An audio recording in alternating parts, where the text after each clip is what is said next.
Okay, Fred. Magdila ta taron. Sardinas or corned beef? Ang sardinas kay 21 pesos. Ang corned beef, 33 pesos. Kana na lang barato, Fred.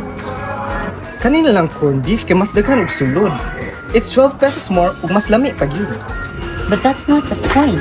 Kaya kung paliton ako ang corned beef, i-give up na ko ang sardines. Kung saan din ang opportunity cost, anak, kung magbase ta sa presyo, ingon ka 12 pesos ra kay 12 pesos ang may nadugang nga presyo sa corned beef. Pero kung paliton ako ang corned beef, di rin ako mapalit ang sardines. Yung sardines man akong gusto paliton. Opportunity cost? Unsa man na?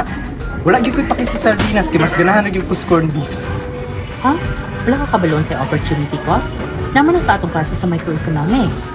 Opportunity cost is the value of the best alternative that you have to give up when you make a choice. So, if I buy the corned beef, I will not be able to buy the sardines. Kaya kailangan ako ang sardines kaya magmiso ko para panihapon na to. Sakto ka, sir.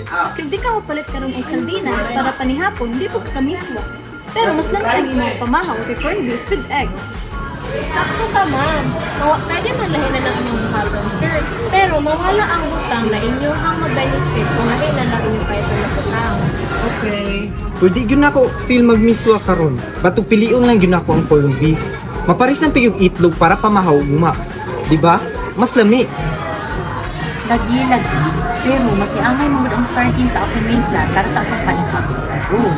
Dahil, 50 pesos na lang ang nabili sa akong kwarta.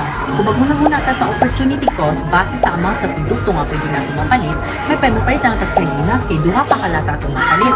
Kaysa sa corned beef na 33 pesos, isa ra kalata itong mapalit. So, i-give up na lang na ang corned beef kaysa sa sardines. So you're making a trade-off between the two ug unsa gyud ang best.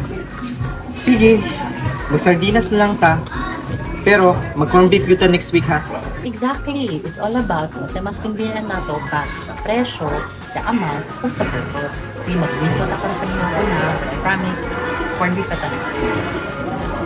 Grabe na dyan na, sir. Gilalisan dyan ninyo ng pag-ayo. Pamalit na huwaran ako na iputos.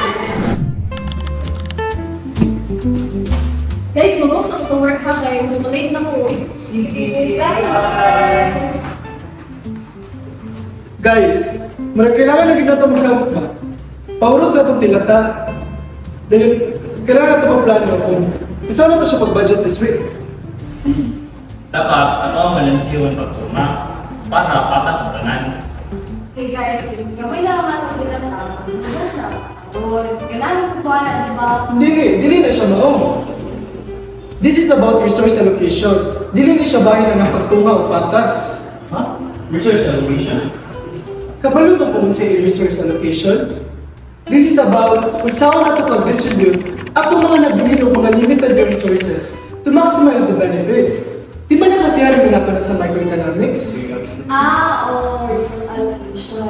So basically, needed dito itong mga sa need dito o sa ila o isang sa based at Hindi. Wala ko yun. Kung anong kaon ng bakit para hanapin yung inyong anak. Dili na siya mga It's about efficiency. Pero nang ako, ganahan ko noodles, kaya ganahan ko saba. Si Alexis, ganahan ko pinili ng pagkaon, like beef loaf. So dili na siya pwede nga, kuhaon mo tanang canned goods. Kaya si Alexis, ganahan mo ng beef loaf. actually true na hindi na tayo ibahin na fairly and efficiently. So ato i-allocate atong goods base sa atong kailangan. Bala din na patas sa atong pagbahin. Exactly! Wala siya opportunity cost. Kaya kung wala yung mga panamin, wala na mabilis sa ako. Ay, di na ako ang gansi. Sige, gets na ako. So, kuha na ko ang canned goods kay mga na kung gusto. Yung ikaw, Alexis, na naman kay lima ka noodles. Kung gusto ni mga meatloaf, inis din ang food o noodles.